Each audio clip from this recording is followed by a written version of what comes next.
Dobro večer. Gledate emisiju iz pravog ugla, uživo na televiziji Crne Gore. Kao što znate, u emisiji razgovaramo o najaktualnijim pitanjima i večeras ćemo govoriti o aktualnoj političkoj situaciji u Crnoj Gori, o nekim važnim pitanjima, ali ovoga puta iz ugla političkog analitičara. Zato je večeras naš gost Zlatko Vujović, predsjednik Upravnog odbora Centra za monitoring i istraživanja i politički analitičar. Dobro večer, gospodine Vujoviću, hvala vam što ste ovdje, dobro nam došli na javni servis.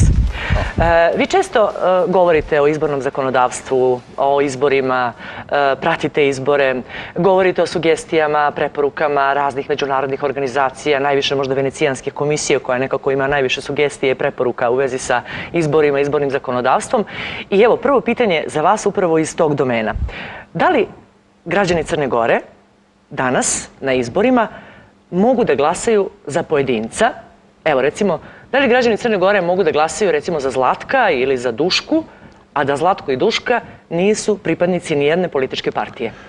Niti građani Crne Gore mogu da glasaju individualno za svoje predstavnike, niti individualno mogu da istaknu svoju kandidaturu ukoliko bi se eventualno odlučili da oni budu kandidati. Mogu to da rade samo unutar partijske ili neke druge kandidatske liste, ali ne sami, već zajedno sa još 50-ak kolega istomišljenika. Što znači da ako gledamo sa ustavno-pravnog aspekta, građanima Crne Gore je onemogućeno pravo na kandidaturu, odnosno da budu birani, jer se to njihovo pravo kroz postojeći izborni zakon vezuje i uslovljava voljom i drugih 50-ak, kada govorimo o građanskim listama za manjinske partije nešto niže, opredjeljenju da izađu na izbore i nastupe zajedno na listi. Što značimo da postoje u postojećem izbornom zakonu određene odredbe koje su neustavne, konkretno ta koja onemogućava individualnu kandidaturu, a to je bio predmet također i kritika i preporuka Venecijanske komisije, OEBS-a,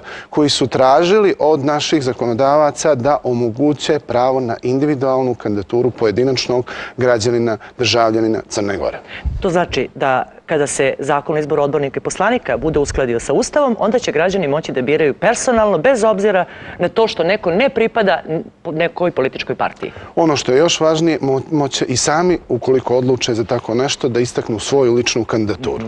I na taj način ćemo omogućiti na neki način i građanima da se kandiduju, ali s druge strane ono što je također veoma važno, što u našem izbornom sistemu ne postoji mogućnost da glasaju za konkretno. Jer ono što je u osnovu, u principu jedne predstavničke demokratije jeste da građani koji su nosioci suvereniteta privremeno prenose taj suverenitet na svoje predstavnike. To su poslanici u crnogorskom ili nekom drugom parlamentu.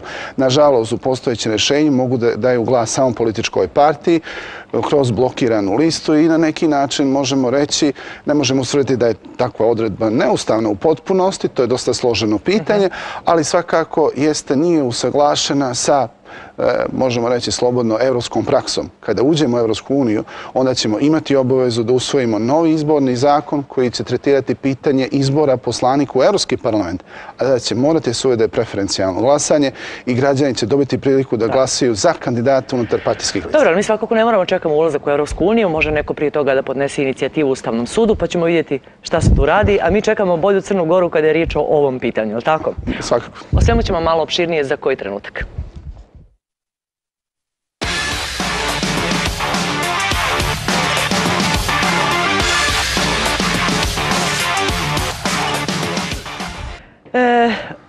Ono što je možda nešto lijepo sa čim možemo početi večerašnji intervju, gospodine Vujoviću, jeste da ste vi zapravo generalni sekretar jedne evropske mreže organizacija koja se bavi nadgledanjem izbora, naravno u ime CEMI-a, Centra za monitoring i istraživanje. I CEMI će u nekom narednom periodu sprovoditi i organizovati međunarodnu misiju nadgledanja izbora u različitim zemljama, između ostalih u Ukrajini, Kosovu, Moldaviji i tako dalje. Koliko ovaj, da kažem, jedan način i odnos prema CEMI-u od strane nekih međunarodnih asocijacija i organizacija vi negdje bilježite kao vaš uspjeh? Prije nekih nedelju dana održana je Generalna skupština asocijacije ENEMO koja okuplja veliki broj organizacija koje nadgledaju izbore ne samo u Evropi već i u Aziji i na toj Generalnoj skupštini je odlučeno da generalni sekretar u narednom periodu bude Centar za monetarno istraživanje i u ime Centra za monetarno istraživanje obavljaću ja tu funkciju. To znači da u naredne 2 godine CEMI će upravljati organizacijom i ne samo to, nego će sprovoditi i složene misije u različitim dijelovima svijeta. S obzirom da je na Generalnoj skupštini samo jedan glas bio protiv izbora CEMI-a na tu poziciju, a da je riječ o kolegama koji se bave sličnim poslom u Evropi i u Aziji, to doživljavamo kao veliku, da kažemo, priznanje naše organizacije, jer je priznanje svakako najznačajnije kad dolazi od onih koje su vaše kolege i bave se sličnim poslom i znaju koliko je to složeno i zahtjevno. Dakle, čekamo i vidjet ćemo kako ćete se pokazati na međunarodnoj sceni i nekim drugim državama kada su izbori u pitanju. Mi ćemo naravno pričati i ovdje o ovim aktuelnim stvarima i nego sigurno najaktuelnije pitanje večeras je odluka Ustavnog suda o tome da su naknade za majke, ja ću ga tako prevesti na ovaj kolokvijalni rečnik, neustavne. I eto, možda vaš komentar prvi, da li ste prije svega očekivali takvu odluku Ustavnog suda? Pa na neki način smo mogli da osjetimo politički, ne baš na bazi isključivo izjava, ali vidjelo se da se na neki način određene političke partije su pripremale javno za jednu takvu odluku.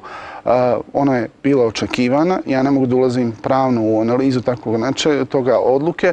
Ono što na neki način veoma razumijem jeste potrebe velikog broja socijalno ugroženih građana Crne Gore, prije svega oni koji su iskoristili tu mogućnost koju im zakon da se osjećaju strah i nesigurnost uslijed jedne takve odluke, iako lično smatram da je sami zakon bio populistički, da je riječ o dosta zakonu koji je nepravedno tretirao određene kategorije žena i zakonu koji nije imao, koji jednostavno nedjelotvoran bio kada pođemo od aspekta koji je njegov cilj. Jer cilj je bio povećati natalitet, omogućiti na neki način veći prirodni priraštaj. Međutim, vidjeli smo da on tretira isključivo praktično one žene koje su van reproduktivne dobi, dokle lišava mogućnosti i podrške majkama i porodicama u trenutku kada podižu djecu. To je bio jedan populistički. Međutim... Izvinite, ko je zaslužen za taj populizam? Pa populizam, vidjeli smo prije izbora da je jednostavno tražilo se neko rješenje od nekih političkih partija i predlagača da se obuhvati jedan veliki dio građana ovim. Kad govorimo o populizmu, prvo, ne može se desiti da predlažete jedan značajan zakon kao što je ovaj, a da ne znate koliko će on uslovno rečeno da košta. Ne možete poći od 5 miliona završiti na 70 miliona.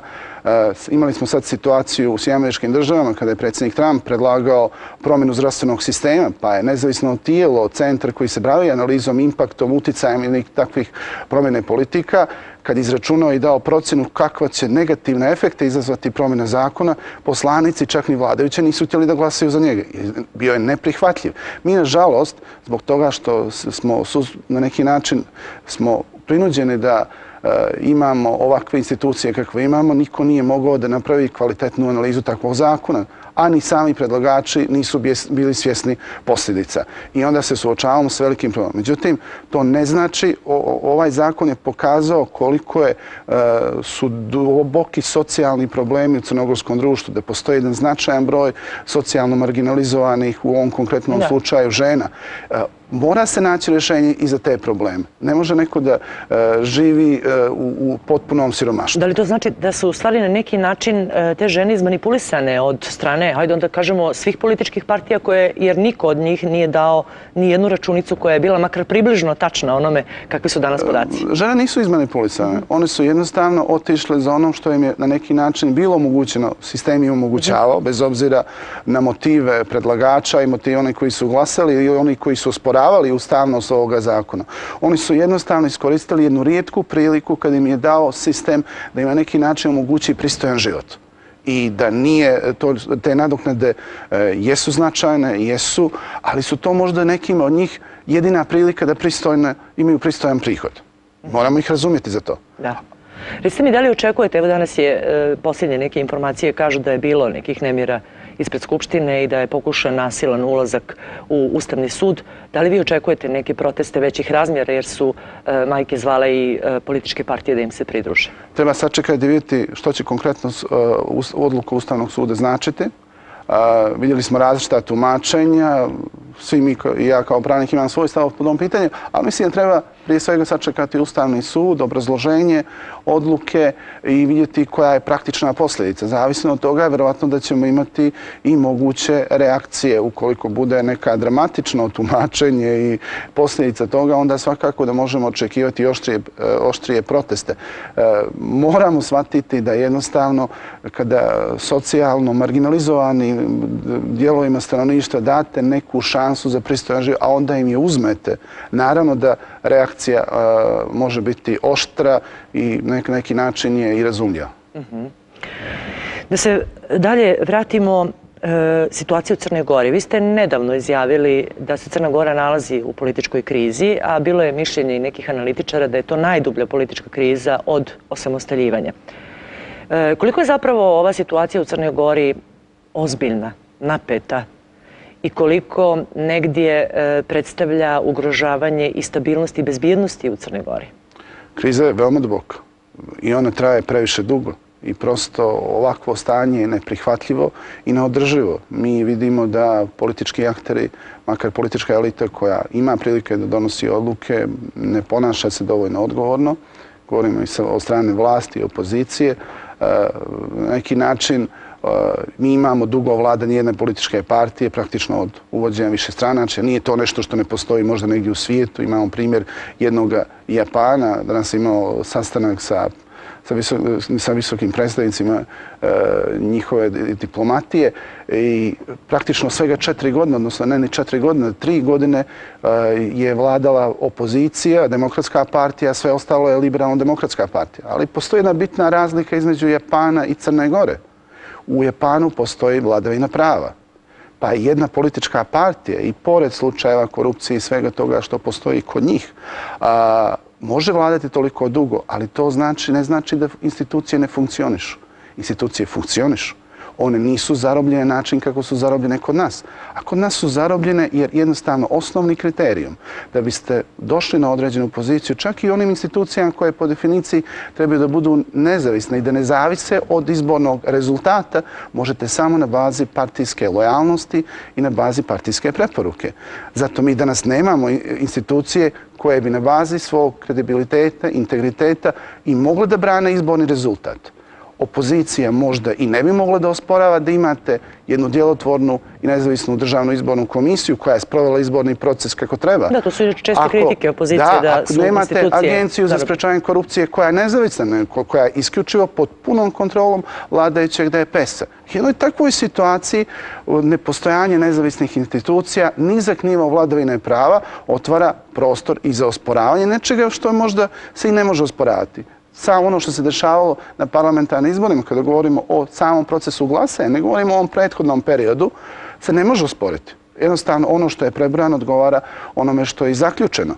Ali sa druge strane imali smo veoma neodgovoran odnos članova Državne izborne komisije i sa strane vladajuće koalicije i opozicije. Oni jednostavno su glasali prema partijskoj lojalnosti, a ne prema zakonu. I kako možemo govoriti o vladavini prava kada članovi Državne izborne komisije i strane partije kažu nama je partija rekla ovako da glasamo, a mi se ne slažemo s tim.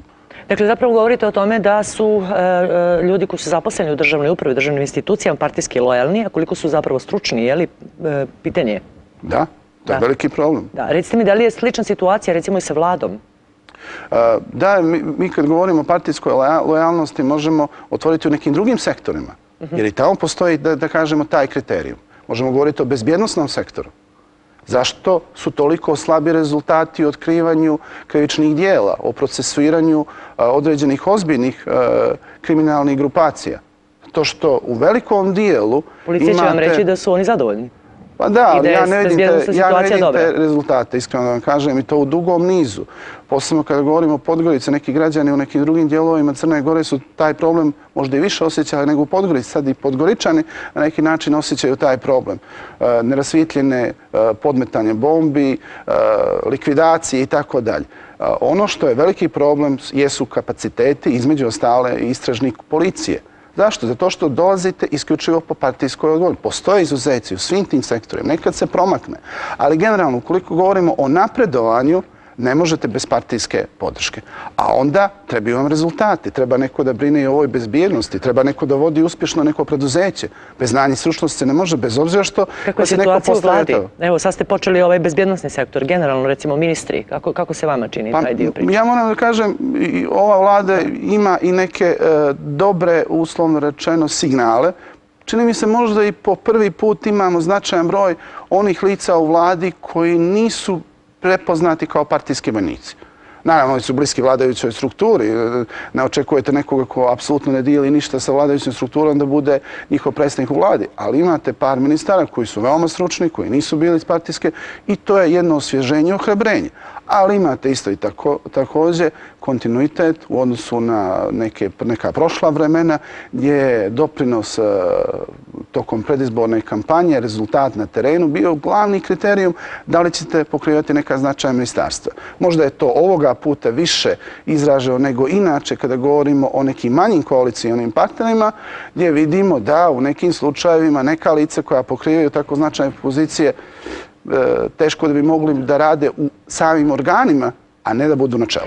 Pa dobro, da zaokružimo ovaj mali dio priče oko zarobljenih, kako ste rekli, politički zarobljenih državnih organa. Da li to zapravo znači da ta politička zarobljenost državnih organa, odnosno nepostojanje u dovoljnoj mjeri vladavine prava, također doprinosi krizi u Crnoj Gori i produbljivanju krize u Crnoj Gori? Svakako. Jer kad nema vladavine prava, nemate ni institucija u čije odluke vjerujete. A da kažemo prihvaćeno... Onda imamo opoziciju koja je sa jedne strane ne vjeruje institucijama, pa dolazimo u situaciju da određene, da li je zapravo to situacija, da određene recimo poteze koji su sami po sebi nedemokratski, upravo pravdaju time da sa druge strane, recimo evo kao što ste sada rekli, su institucije politički zarobljene i na taj način se opravdavaju nedemokratski potezi i sa jedne i sa druge strane. Koliko je to prisutno? Opozicija veoma često je u pravu kada kritikuje određene poteze koji su od strane institucija u kojima jednostavno selekcija, određivanje bilo isključivo od strane DPS. Međutim, kada dobije priliku, onda se ona ponaša na isti način kao i DPS. I vidjeli smo to kod Ustavnog suda, sad možemo kritikovati odluku suda ili ne, ali činjenica je da je sastav ovoga suda predstavljao kompromisno rješenje partijski bliskih ljudi i podržano od strane i opozicije i vlasti. Vidimo prilike i u drugim nekim institucijama, Senatu, Centralne banke, Senatu državne revizorske institucije, Savjetu Centralne banke i tamo sjede neki opozicioni predstavnici gdje se isto trgovalo, uslovno rečeno. Opozicija nije pokazivala... Vidimo to i na lokalnom nivou, jer imamo izjave da će doći do depolitizacije, profesionalizacije, onda se opet dijele funkcije po ključu. Ja nisam primijetio nijedan slučaj kada je opozicija imala priliku da utiče, da postavi, bilo na lokalnom, bilo na nacionalnom nivou, da na neki način postakne taj proces depolitizacije koji bi bio prije svega u njihovom interesu da je tako nešto uradila. Naprotiv, ona je uvijek funkcionisala po partijskom elementu. Nažalost, to je danas... Dakle, pozicija i opozicija se jednako ponašaju u tome i pravdaju se međusobno lošim potezima. Da je veća odgovornost na računu DPS-a iz razloga što on upravlja većim resursima, ovo je veću priliku od strane opozicije. Međutim, opozicija nijednu priliku nije iskoristila da dokaže suprotno. I to je, nažalost, kultura ponašanja u Crnoj Gori. Dobro, kad sažmemo svu ovu priču, kako se to odražava na život građana koji prije svega plaćaju te iste državne institucije? Pa, nažalost, velikim stepenom korupcije, koji je prilično raširena, nedjelotvornost organa u suzbijanju, neodgovornost ljudi koji su na ključnim pozicijama i je na neki način jednom klijentelističkom odnosu. Kada je toliko problem korupcije raširen, onda svi traže neku klijentelističku šansu. Ne kažem, kad kažem svi, mislim figurativno većina, i oni jednostavno kad imate sad kolega iz jedne druge nevladine organizacije koji su imali razgovore u osnovnim i srednjim školama sa učenicima oko korupcije, dominantno njima je bilo prihvatljive neke vrste koruptivnih radnji ili zapošljavanje po nepotističkom odnosu.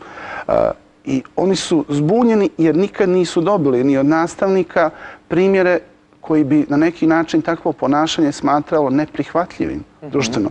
Nažalost, nama je društveno prihvatljivo da koristimo prečice, da ne kažem neke koruptivne radnje, da bismo došli do nečega. Jer smatramo da ne možemo doći u redovnoj proceduri. Da li to znači da građani ne primjećuju niti osuđuju identično ponašanje i opozicije i vlasti kada je, recimo, riječ upravo o depolitizaciji, odnosno ne depolitizaciji u ovom slučaju i neprofesionalizaciji svega onoga što bi trebalo da bude profesionalizacija? Veoma često oni ne primjećuju to. Zašto? Jer nikad nisu vidjeli da postoji u Crnoj Gori jedna nezavisna institucija, na profesionalnu instituciju.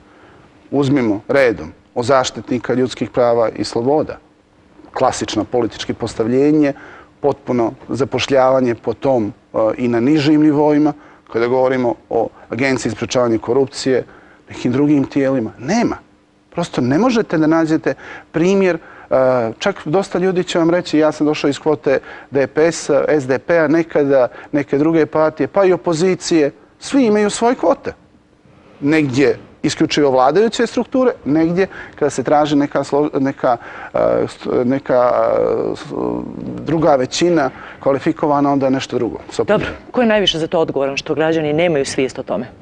Pa onaj koji je imao najviše udjela u vladanju, a to je prije svega DPS, ali nemojmo zaboraviti ni SDP koji je 17-18 godina bio, nisam ni tu primijetio neke pomake. Tako da, realno gledajući, i oni koji su vladali, ali mi koji smo na neki način ćutali i koji smo spremni. Ali kompletan sistem, da kažemo, nas uči da ćutimo i nekada to ćutanje je dosta bučno, kao u slučaju Univerziteta, recimo Crne Gore. Imate jednu instituciju koja bi trebala da bude primjer autonomije, slobode, a vidimo da jednostavno ne možete primijetiti nekoga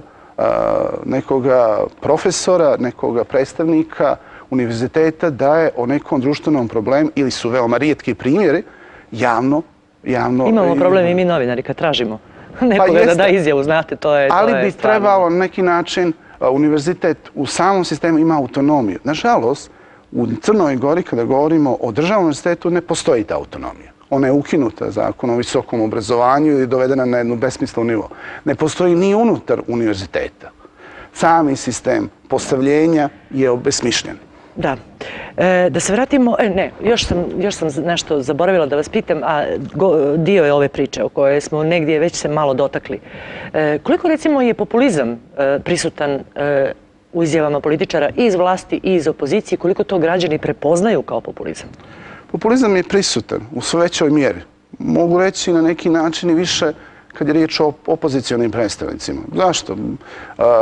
Predstavnici vladajućih partija su navikli da vladaju i znaju da će na neki način ili očekuju da će vladati, pa na neki način moraju se i suočiti sa tim populističkim obećanjima. Opozicija koja toliko dugo, odnosno nikad, nije došla na vlast, makar u toj neposrednoj promjeni vlasti i opozicije, jednostavno ima manji stepen odgovornosti, manje vjeruje da može doći u situaciji da je neko dovede ka tome da obećanja ispuni, osim kada govorimo na lokalnom nivou. Nažalost, populizam je veoma opasan, vidjeli smo to u nekim drugim dijelovima svijeta, ali u Crnoj Gori još uvijek nije dao u potpunosti te negativne posljedice jer nije niko došao na vlast isključivo na populističkom talasu. A koliko to građani uopšte prepoznaju i ne znam da li na neki način vidite bilo kakvu reakciju da se to osudi?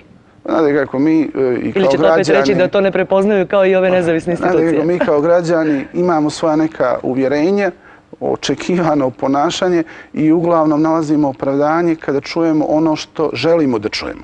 Tako i u tom slučaju, kada bude kako socijalna kriza jača, tako smo i spremni da povjerujemo u neka populistička obećanja. Ajde, evo, dajte mi sad neki primjer koji vam padne na pamet. Na što se, recimo, tačno populizam odnosi? Evo, dajte ovako nešto što vam prvo padne na pamet. Prosto, eto, radi građana koji nas gledaju, pa da, evo, možda neko prepozna... Populizam na neki način prepoznajem kada se na neki način želi dobiti podrška na bazi nečega što apsolutno ne odgovara istini. Vi imate, s jedne strane smo imali situaciju tokom izbora u Sjedinjenim Američkim Državama, a imate sad u Srbiji.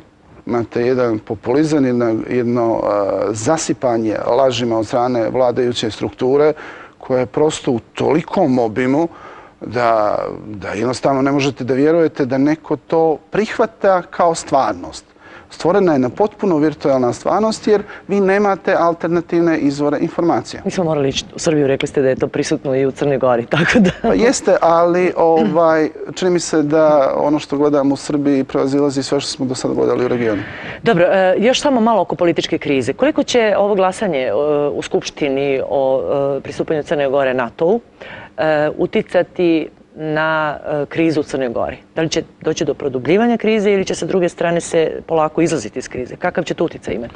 Pa čini mi se da je pitanje NATO-a zarobilo politički proces u Crnoj Gori, posebno kada govorimo o opoziciji, da jednostavno Demokratski front je sebi dao za prioritet sprečavanje učlanjivanje Crne Gore u NATO. To je na neki način odaljilo i druge opozicione partije od njih i postoji jedan veliki jaz, ne samo između vlasti i opozicije, već i unutar opozicije.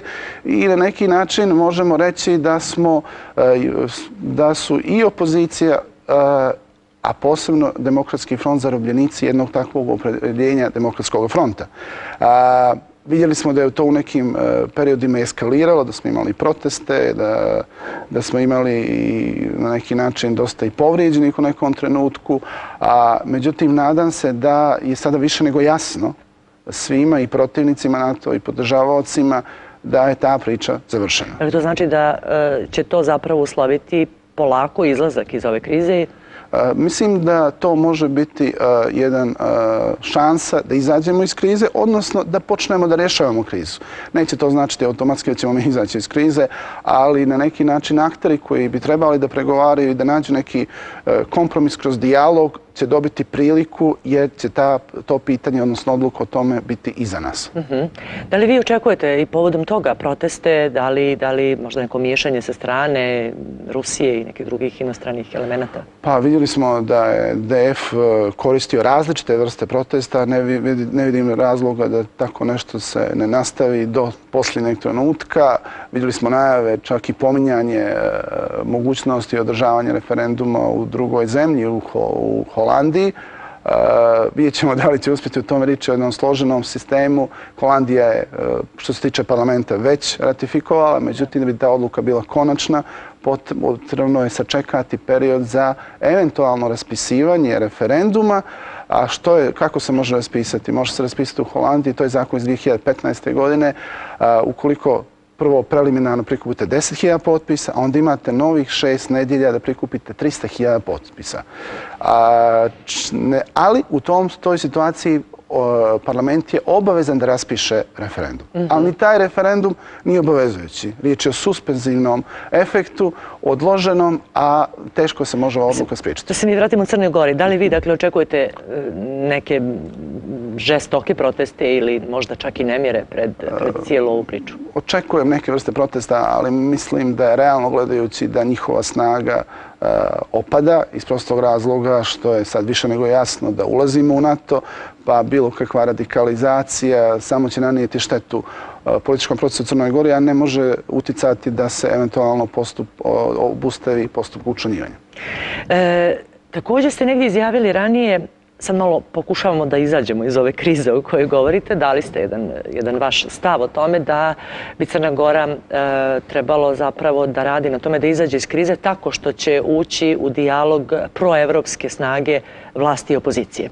Kad pogledamo našu političku scenu, sve političke partije se zalažu deklarativno za ulazak u Evropsku uniju. Da li je to zaista u realnosti tako kada je riječ o tim političkim partijama? Pa znate kako, došlo je do pozitivne promjene u političkoj sceni zato što su one političke partije koje su 90. godina bile protiv evropskih integracija, opredijelile se da budu. Sjetimo se i DPS-a. DPS je bio glavni protivnik evropskih integracija 90. godina, evroatlantskih da ne govorimo.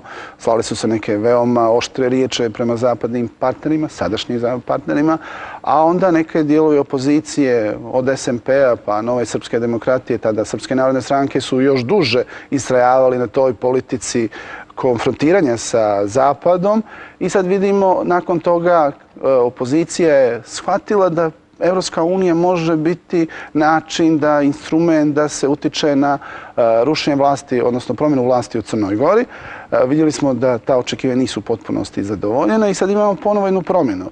Jedan dio opozicije se sve više udaljava od tih proevropskih pozicija, prozapadnih. Prvo ide kroz euroatlantske integracije, kroz uticaje Rusije i oni koji podržavaju tu politiku, tu mislim prije svega na dio Demokratskog fronta, koji jasno stavlja do znanja da je potrebno usaglasiti politiku sa ruskim interesima, a s druge strane, sjetimo se Ukrajine. Sukobi u Ukrajini nisu počeli zbog toga što je Ukrajina htjela da se učlani u NATO, već zbog toga što su potpisali ugovor o stabilizaciji i pridruživanju sa Evropskom unijom. Ta prva tačka, da kažemo, pokretanja procesa evropskih integracija. I tada je Rusija oštro se tome suprotstavila. To ne znači da ćemo se suočiti sa nekom ukrajinskom krizom u Crnoj Gori, na svu sreću, ali s druge strane ne znači da se ovo što je sada usmjereno ka zaustavljanju euroatlantskih neće transformisati u nešto što će biti usmjereno ka zaustavljanju evropskih integracija. Da li očekujete pad podrške Evropskoj uniji?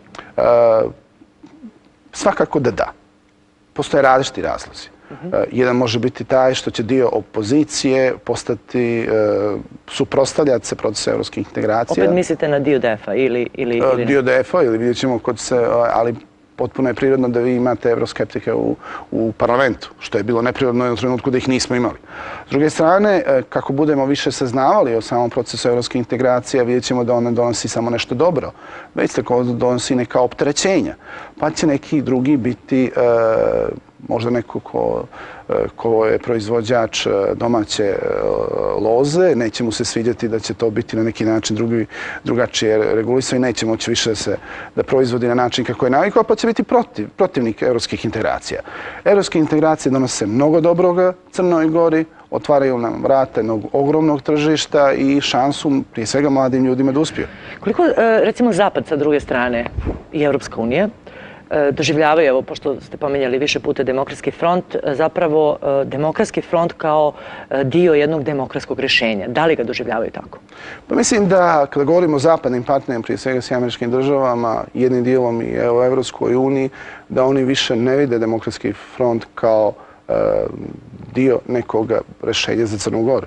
To je primjetno posebno kada vidimo sa kim su se sastali predstavnici vašingtonske administracije, da jednostavno izbjegavaju Demokratski front, da daju prednost nekim drugim opozicionim političkim partijama. No, to ne znači da ukoliko eventualno ne dođe do promjene politike Demokratskog fronta, da oni ne mogu na neki način revitalizovati svoju poziciju. U ovom trenutku jasno je da dominantno Demokratski front slijedi geostrateški gledano interese Rusije kada govorimo o Crnoj Gori i to jednostavno nije prihvatljivo niti s američkim državama i niti Evropskoj uniji. Pa evo recimo da pretpostavimo neku situaciju šta bi se desilo ako opet DF recimo dođe sutra na vlast u Crnoj Gori. Da li će recimo se oni zalagati, konkretno vas pitam sada, protiv ulaska u Evropsku uniju ili recimo se, ne znam, možda postaviti pitanje državnopravnog statusa Crne Gore ili će recimo tražiti preispitivanje odluke o članstvu u NATO? Pa, koliko bi Demokratski front došao sa drugim opozicijalnim političkim partijama na vlast, bilo bi za očekivati da on traži ispunjenje svojih programskih onoga što je obećao svojim biračima. A ono što se zalaže otvoreno, makar ključni konstituenti Demokratskog fronta, to jeste u tom slučaju bilo izlazak, očekivani izlazak Crne Gore iz NATO-a. U toj situaciji se postavlja niz praktičnih pitanja. Da li u toj potencijalno, eventualnoj vladi koje bi resore pokrivao Demokratski front? Bude ministar odbrane? Da, recimo ministar odbrane. To znači da li kao protivnik NATO imate pristup, recimo, obavještajnim podacima zapadnih zemalja, da li je to na neki način, kako biste se upravljali s njima? Da li biste bili lojalni Sjevernoatlantskom savezu i partnerima ili biste bili lojalni podržavaocima iz Rusije. Da. Da li je onda to, opet ste rekli u jednom skorašnjem intervju, pa da nastavimo dalje, da vidimo da zapravo se ostatak opozicije negdje drži na bezbjednoj distanci od Demokratskog fronta upravo zbog takvih stvari jer ne žele da se konfrontiraju sa njima. Na koji način to onda utiče na rejting i položaj tih drugih dijelova opozicije koji nisu tako desno radikalni?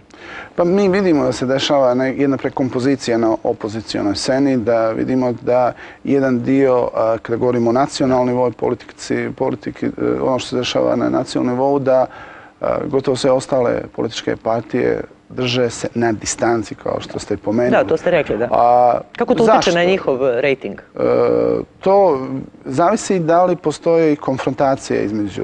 Vidjeli smo tokom predizborne kampanje da je Demokratski front bio usmjerio svoju negativnu kampanju ka ključu i to je uticalo dosta negativno na tu politiku. S druge strane, demokrate su imale svoju kampanju protiv SMP, odnosno ključa, iz razloga što su oni nastali time što su se odvojili iz SMP-a, ali sad vidimo jednu drugu dinamiku. Vidimo konfrontacije između demokrata koji već ugrožavaju lidersku poziciju Demokratskog fronta na opozicionom dijelu scene i Demokratski front koji to osjeća i pokušava, uslovno rečeno, da zaštiti svoje biračko tijelo. I naravno da će to rezultirati većom konfrontacijom jer postoje dvije dimenzije na političkoj sceni kada govorimo o sukobu. Jedna je da opozicija zamijeni na vlasti vladajuću strukturu, odnosno koaliciju, a druga je preraspodjela moći, podrške unutar same opozicije. Ko će po vašoj procjeni, uslovno rečeno, pobijediti? Da li će rasti demokrate, a padati podrška frontu ili će biti obrnuto? Pa zavisi to od mnogo faktora. S jedne strane, u ovom trenutku više faktora u korist demokrata, iz razloga što je riječ o neistrošenoj strukturi, znači riječ je o velikom broju mladih ljudi koji su prihvatljivi, kritičari su vlasti, kritičari su DPS-a, javno ističu da neće nikad ući u koaliciju s DPS-om. Uglavnom izbjegavaju izjašnjavanje o nekim krupnim pitanjima ili traže neke, da kažemo, nedovršene na rješenje, kao ne izjašnjavaju se o tome za ili protiv NATO-a, ali su za referendum. S druge strane, Demokratski front je prilično radikalizovao svoje djelovanje.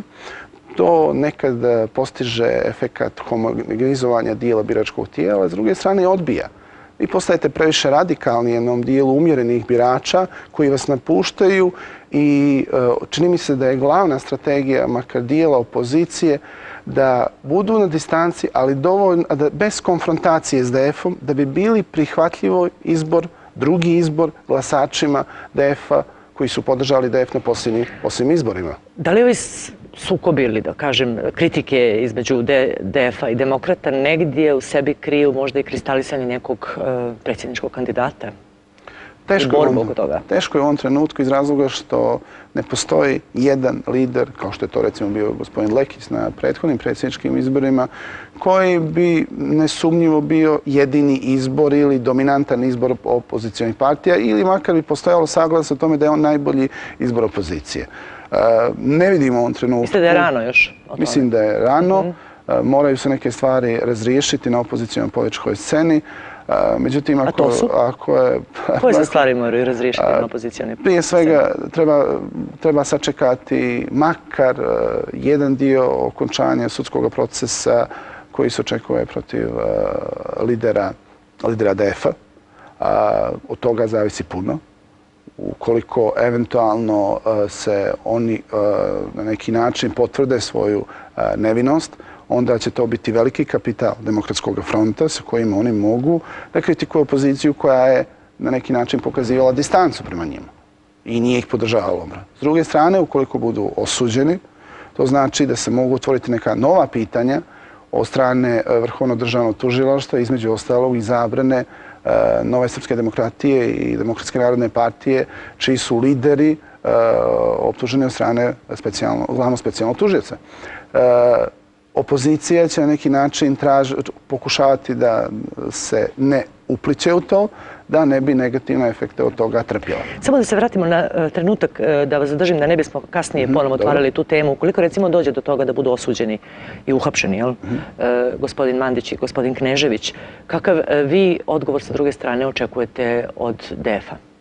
Šta bi tu moglo da se desi? Pa svakako da DF je pokazao odlučnost da na neki način se suprotstavi, to su veoma teške riječi koji su koristili lideri, tako da ja u tom slučaju očekujem proteste, ne mogu da predvidim i da procijenim koliko bi bili oni radikalni, ako je suditi prema onome što govore lideri DF-a, veoma bi bili radikalni. To može uticati na bezbjednost, ali isto tako mislim da svi u Crnoj Gori trebaju da budu svjesni da kada je riječ o razrješavanju ovoga pitanja, vladajuća struktura u Crnoj Gori ima podršku Zapada, prije svega članica NATO-a, da se prije s jedne strane istjera do kraja, da se ne dozvoli da neko pokuša nasilno da utiče na sprečavanje članstva NATO. Međutim, važno je da i vladajuća struktura bude svjesna da naši zapadni partneri očekuju da se eventualna krivica onih koji su optuženi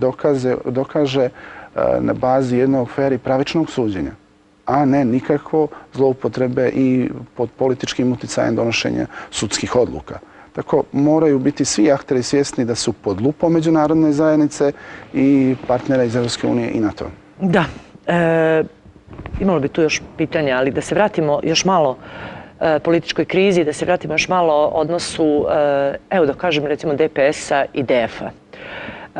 Da li su to zapravo neke dvije strane ili dva pola, da kažem, jedne ravni? Neki ljudi, čak i sam čula puno i građana koji kažu zapravo da hrane DPS i DF svojim djelovanjem jedna drugu i jačaju jedna drugu, a da sa druge strane ta građanska opcija nekako se eliminiše i potpuno odlazi u zapećak.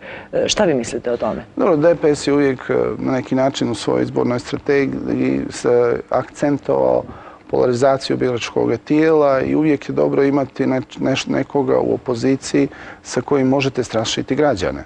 I Demokratski front je s jedne strane bio odgovarajući partner za jednu takvu igru DPS-a, ali kada je Demokratski front došao do određene podrške koja više ne može se na neki način smještati u nešto što je neka radikalna desnica, govorimo o prethodnim, ne posljednjim, nego prethodnim izborima kada je bio predvođen gospodin Lekićem, 24%, ako se ne varam, podrške, to više nije nešto što je bezazleno. To je moglo da se razvije u jednu ozbiljnu opoziciju, da su se neki potezi povukli na vrijeme i to je moglo da ugrozi DPS.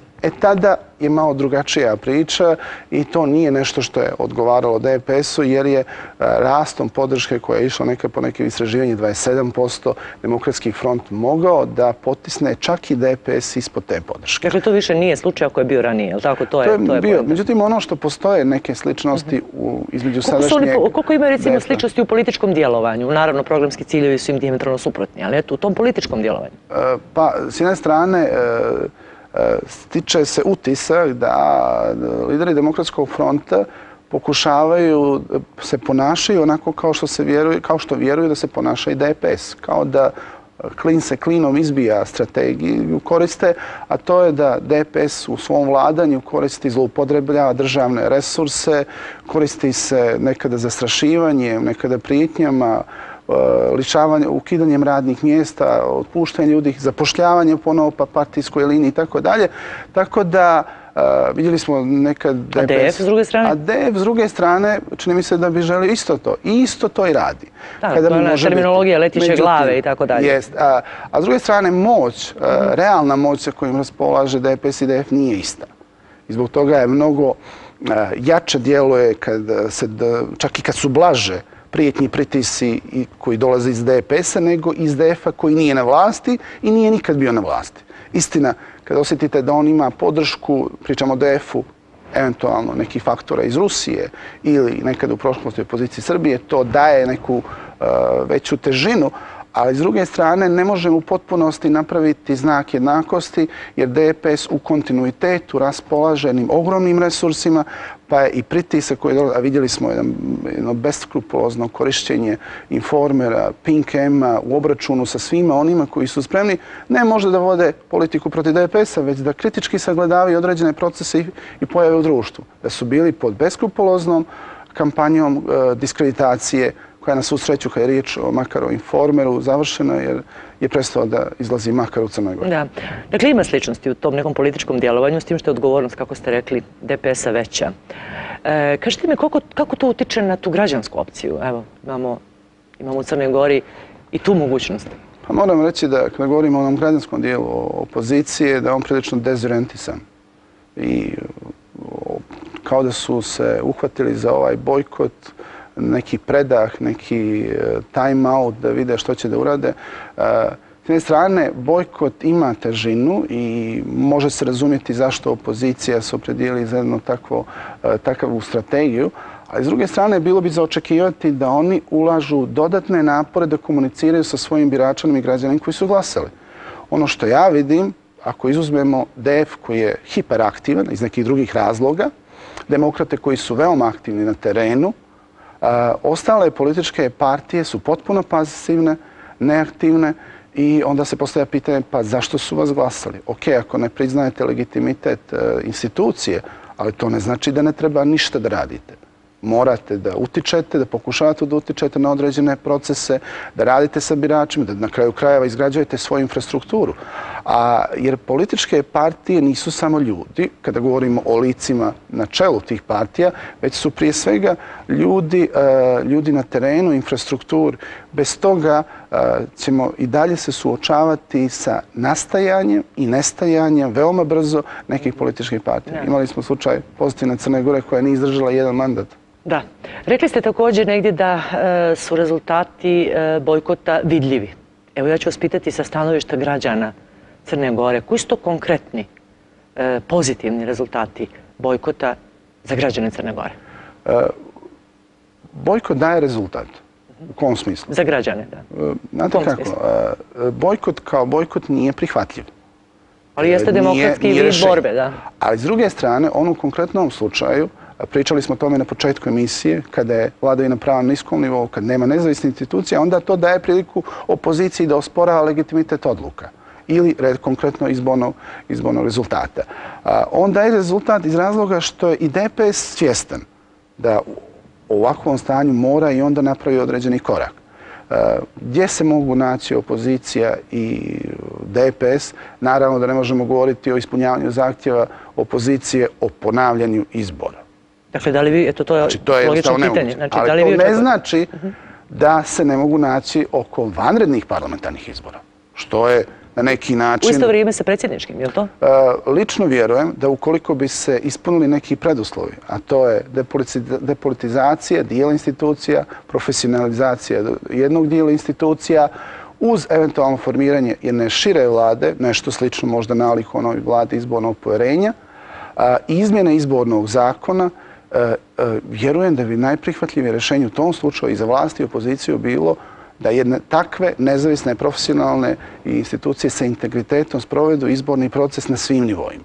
To znači paralelno i predsjednički, i parlamentarni, i lokalni izbori u svim opštinama. Jer onda ako bi se složili da je to taj okvir, da je to jedan kvalitetan izborni zakon, u ovom trenutku on je loš, a ako je riječ o institucijama koje bi bile nezavisne, sad nisu, onda bi trebalo da sprovode na svim nivoima. To je bilo uslovno rečeno jedna šargarepa. Mislite da bi vlast to prihvatila? To bi bilo dobra šargarepa i za njih. S kojeg razloga? U toj strategiji mi još ne znamo ko će biti predsjednički kandidat, ali ako bi se eventualno Đukanović kandidovao, Đukanović je nosio kampanju za parlamentarne izbore iako nije na kraju bio premijer. Mogao bi da poboljša eventualno, dobio bi šansu da poboljša rezultat na parlamentarnim izborima, možda bi dobio šansu da povrati vlast u nekim opštinama, a opozicija je ponovo dobila šansu da popravi rezultat na parlamentu ili pobjedi eventualno. Ako bi mogao od opozicije da uđe u takvu vladu? Evo, sve da se ispune ti uslovi koji ste nabrali. Ja mislim da je teško očekivati da se neka vrsta kompromisa i dogovora može napraviti s Demokratskim frontom. Mislim da on nije zainteresovan za tako nešto. Vidjeli smo u prethodnom izbornom procesu da nisu pokazali interesovanje, ali druge političke partije bi trebale da preuzmu odgovornost i da naprave neku vrstu dijaloga. Jer, znate što, ako ne bude, imat ćemo izbore koje će moguće sa velikom izvjesnošću opozicija bojkotovati. Što to znači? Da ćemo imati jednog predsjedničkog kandidata DPS-a, kao što smo imali u slučaju Nikšića. I kako ćemo Evropsku uniju sa tim?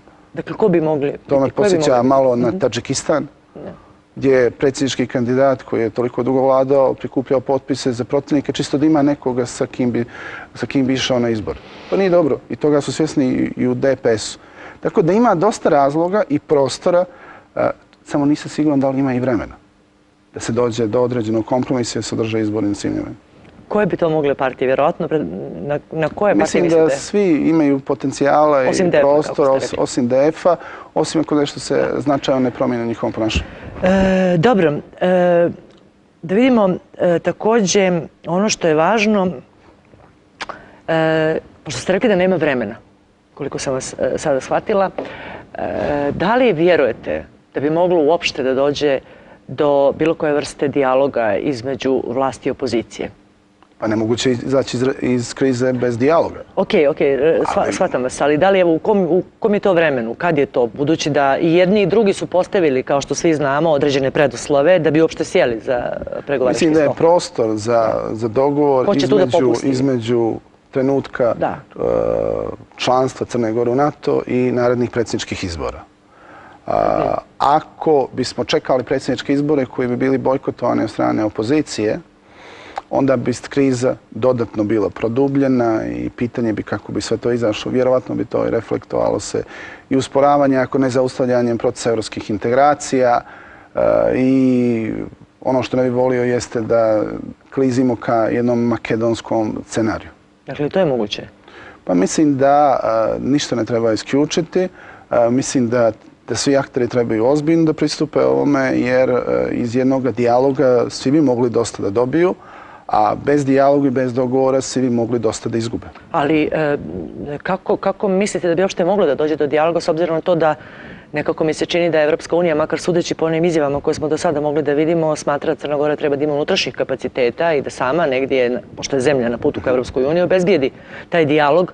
Nisu nešto mnogo do sad makar bili raspoloženi za neku medijaciju. Kako vi to vidite? Pa mislim da Evropska unija, mislim da u ovom trenutku nije dobro za Crnu Goru, da se ova kriza internacionalizuje, bez obzira što možda ima aktera u Crnoj Gori na političkoj sceni koji bi tako nešto željeli.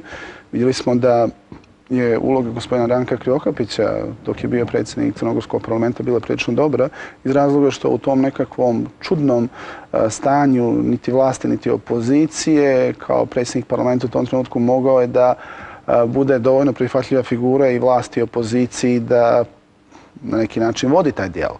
U ovom trenutku teško je naći ko bi to mogao da bude. Ko bi to mogao da bude u Crnoj Gori? Nažalost, u Crnoj Gori, za razliku od Japana, nema politički neutralne figure na čelu vlasti, kao što recimo japanski car, u monarhiji ili recimo nekoj drugoj. Mi imamo situaciju da sve ključne pozicije u državi pokrivaju ljudi iz DPS-a, koji izuzmemo poziciju predsjednika Skupštine, koju pokriva gospodin Ivan Brajović, tako da je veoma teško naći ko bi to u ovom trenutku mogao. Međutim, kako onda vi vidite da će oni sjesti za pregovarački sto? To je zaista zanimljivo pitanje.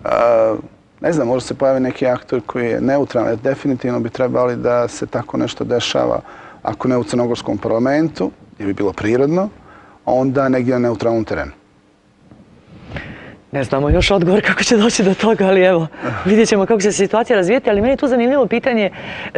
Svi građani znaju bezbroj, znači puno puta se čule izjave iz Evropske unije, evropskih zvaničnika, naročito Johanesa Hana, koji je rekao da je ovako stanje bez dijaloga vlasti i opozicije neprihvatljivo i da prosto je demokratija u parlamentu, da ne odobravaju bojkot i tako dalje. S druge strane, nema tog dijaloga na kojem Evropska unija insistira. Stalno se pozivaju na unutrašnje kapacitete i traže unutrašnje kapacitete u Crnoj Gori, kojih opet nema jer nema dijaloga. Kako sad oni nas negdje gledaju? Kako nas posmatraju? Nakon što Crna Gora potvrdi članstvo u NATO, pritisak i na dijelove opozicije i vlasti će se pojačati. Prije svega od strane predstavnika Evropske unije i strane nekih zapadnih partnera, da se jednostavno rješenje nađe. Zbog toga možda neće biti prostora u tom dogovoru za Demokratski front koji se ne uklapa u te neke scenarije. Koliko su građani Crne Gore bili žrtve u ovom, a mogu da kažem, vakum prostoru kada nije bilo dijaloga i kad nema još uvijek dijaloga između vlasti i opozicije? Pa veoma iz razloga što kvalitet zakonskih projekata, zakonskih koji usvaja crnogorski parlament nije dovoljno dobar. Čak i kad ga prepisujemo od strane susjednih zemalja, veoma često se promaknu neke greške iz razloga što poslanici nisu fokusirani na ono što bi im trebao biti zadatak, već su fokusirani da pričaju gotovo uvijek, ako ne uvijek, o onim temama koje nisu baš na dnevnom redu, jer znate kako, crnogorski poslanici dobijaju jednu ogromnu količinu dokumenata, koje čak i kad bi htjeli, kad bi bili posvećeni 20 sati dnevno da čitaju i pripremaju se, ne mogu da stignu. Prosto obim je veći nego što su njihove mogućnosti da na neki način sve to procesuiraju. Što se dešava? Dešava se to da onda idu linijom manjeg otpora. Poslanici vladajuće koalicije uvijek zastupaju stave mišljenje vlade o nekom zakonskom prijedlogu, a opozicija je uvijek protiv. Ali nema, makar dominantno, jedne kvalitetne rasprave. Da li to znači da ovaj bojkot zapravo imaju negativne posljedice na kvalitet života građana? Definitivno nije imao na rad parlamenta iz razloga što kvalitetne debate kada govorimo o zakonskim projektima i nije bilo. Sada je samo ogoljenije iz razloga što vidimo da se onako po automatizmu usvajaju određeni prijedlozi. Što nam sad kažete, da zapravo opozicija nema dovoljno kapaciteta da kvalitetno raspravlja o zakonima, čak i onda kad je bilo u parlamentu? Između ostalog, sistem je loše postavljen. Kada govorimo o poslanicima u Evropskom parlamentu, parlamentu Sjedinjenih Američkih Država, u Kongresu, imate situaciju da oni imaju pravo na određenu stručnu podršku. Primjer radi, u Evropskom parlamentu je bio budžet po poslaniku preko 150.000 eura. A to nije 150.000 eura njegove plate, jer on već ima platu koja je nekih oko 8.000 prosječno, a već je između ostalog to novac da se zaposle saradnici, stručnjaci, pa može više poslanika, da objedini više savjetnika, da na neki način budu spremni za parlamentarnu debatu. Ta vrsta pomoći je veoma stručna. U Američkom kongresu, kada imaju i stručno tijelo koje jednostavno da nezavisnu procjenu uticaja određenog zakonskog prijedloga. Mi to nemamo u crnogorskom parlamentu. Crnogorski parlament je nerazvijen, poslanici u svom radu nisu dovoljno podržani, a s druge strane oni nemaju, uslovno rečeno, ni punu odgovornost prema svojim biračima. Zato što ono što smo na početku rekli, za njih ne glasaju građani, već glasaju za njihove partije, odnosno uslovno rečeno u prenesenom smislu za njihove lidere. Sve ovo što ste sada zajedno rekli, da li utiče naravno i na manji kvalitet života građana Crne Gore, s obzirom da se to oslikava i na ono što su zakonska rješenja koje se primjenjuju na određene segmente života, jel? To utiče na to da oni koji su najkvalitetni nisu na čelu institucija, nisu na čelu kompanije koji su državno u vlasništvu, jer nemamo ono što bi bio, da kažemo, merit sistem na bazi zasluga, već na bazi političke lojalnosti. Pa samim time vidimo ova državna preduzeća, željeznice i tako dalje, sve se postavlja po partijskoj liniji. I onda se gubitaši. Pa naravno, zato što nisu ljudi koji su sposobni menadžeri da upravljaju njima. Da, gledam ovdje da nisam nešto važno zaboravila da vas pitam, ima puno još stvari o kojima bismo mogli da razgovaramo večeras. I htjela sam na kraju da zaokružim priču kako vi sada vidite Crnu Goru u ovom periodu nakon učlanjenja Crne Gore u NATO, koliko ste optimista i koja je to glavna snaga ili glavni motor koji će povući Crnu Goru u naprijed ukoliko smatrate da ćemo ići naprijed? Pa realno gledajući da nismo u procesu evropskih integracija, onda bi, da kažemo, neko moje očekivanje što bi procjena gdje idemo, u kojem pravcu bilo veoma loša.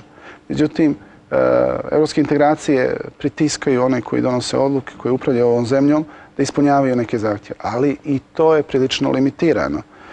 Da li očekujete možda veći pritisak Evropske unije da se ide brže naprijed? Definitivno da. Interes Evropske unije u ovom trenutku, on nije moguće javno proklamovan, ali je sve više prisutan, da ubrza proces prije svega Crne Gore kada govorimo o pridruživanju. Iz prostog razloga što je Crna Gora može poslužiti kao jedan dobar primjer ostalim posticaja, ostalim balkanskim zemljama koji imaju mnogo veće probleme nego što ih ima Crna Gora, da je moguće Čuli smo danas prilično zapaljive izjave premijera Albanije, pa zatim predsjednika Kosova o tome ako nema jasne europske perspektive i izvjesnosti ulasku u Europsku uniju da će svi Albanci živjeti u jednoj državi. Veoma zapaljive. Zašto kažem? Iz razloga što izostanak te perspektive je izuzetno značajan. Značajan bi mogao negativno da utiče na cijeli region. Ali to ne znači da neko treba bez zasluga da postane član Europske unije. Da li možda tom uticaju većem Europske unije na dešavanja u Crnoj Gori i na ubrzavanje reformskih procesa možda može više da utiče sve ovo što se desilo i u samoj Europskoj uniji? Svakako da. Mislim da je bilo za Europsku uniju štete ukoliko bi se potvrdila odluka o Brexitu, kao što postaje već izvjesno, iz razloga što je Ujedinjeno kraljevstvo imalo jednu značajnu ulogu i veliki uticaj na Balkanu. No, vjerujem da će njihovo interesovanje biti. Europska unija mora da preuzme punu odgovornost za Balkan i da ne gleda isključivo na ekonomske aspekte, nego na političke. I mislim da toga postaju veoma svjesni. Dakle, optimista ste u odnosu na evropske i euroatlantske integracije Crne Gore. Mi ćemo se suočavati sa napredovanjem kada govorimo o evropskim integracijama dok ne postanemo članica Europske unije. Ono što mene više brine je što će biti kad uđemo u Europsku uniju. Jer Europska unija nema djelotvorne mehanizme da utiče na svoje članice. To je prilično loše i slabo, a oni koji su nedovoljno dobri učenici kad završe, uslovno rečeno, taj nivo, onda ne daju ono što se očekuje od njih. O tome šta ćemo kad uđemo u Europsku uniju možemo drugom prilikom. Hvala vam što ste bili gost na javnom servisu. Bilo mi je zadovoljstvo. Poštovani građani, naš gost večeras bio je Zlatko Vujović, predsjednik Upravnog odbora Centra za monitoring i istraživanje CEMI, politički analitičar. Mi se vidimo naredne srijede u istom terminu. Pozdrav i prijatno večer.